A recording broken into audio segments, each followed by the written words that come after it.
बलि क्यों दी जाती है, पहले बलि का अर्थ समझो। लोगों ने बलि को अलग ही ले लिया है तरीके से।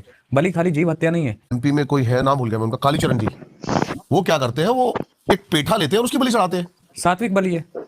तो सात्विक बलि ही मेरे ख्याल से, तो वैसे तो विधानों में हमारी लिखी हुई है। देखिए बलि का ना हर जगह अपना अलग महत्व है, देवी देवता अलग हैं, ठीक है। अगर तामसिक रूप से जाते हो तो भगवान तामसिक, तो शायद भाव देखता है, मेरे को जो लगता है। देखिए भाव सबसे बड़ा होता है, मैं इस आपकी भाव सबसे बड़ा होता है, लेकिन अगर तंत्र के हिसाब से देख रहे हो तो नियम बहुत बड़ा होता है।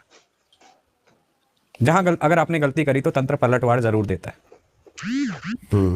तो जो नियम बना हुआ, देखो एक गुरु परंपरा भी चली आ रही है। गुरु ने जिस हिसाब से आपको सिखाया होगा, जिस हिसाब से करना सिखाया होगा, फिर आप उसी विधान से चलोगे ना।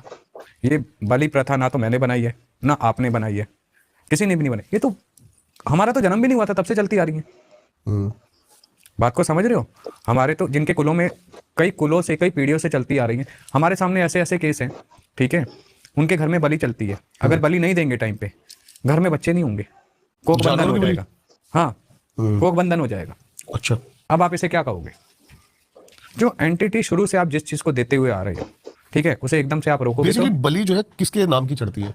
ये डिपेंड करता है, देखो कौन किसको चढ़ा रहा है। बलि 10 महाविद्याओं में उग्र देवियों को भी लगती है, ठीक है। आप जैसे अगर एग्जाम्पल आपकी छिन्नमस्तिका माई, अच्छा, धूमावती माई है ना, देवी काली, इन्हें लगती हैं बलियां, है ना।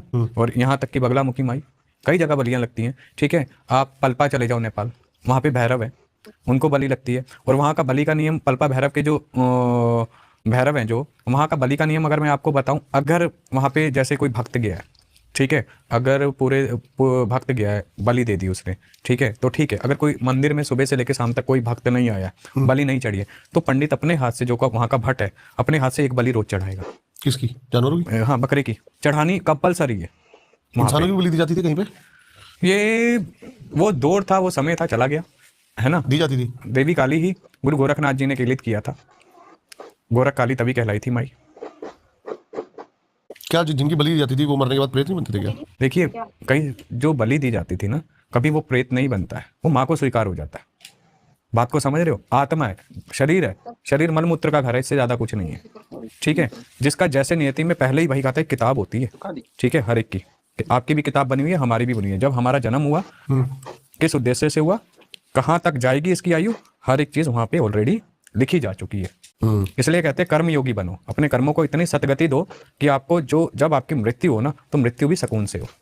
नहीं तो मृत्यु अगर दर्दनाक होती है ना, तो इंसान मृत्यु। मेरे मन में एक सवाल आया गुरुजी, सब चीज जो रिलेट कर रही है, तंत्र, भक्ति, पूजा, हायर अथॉरिटी जो है महादेव है, इन्हीं के अराउंड है सब कुछ।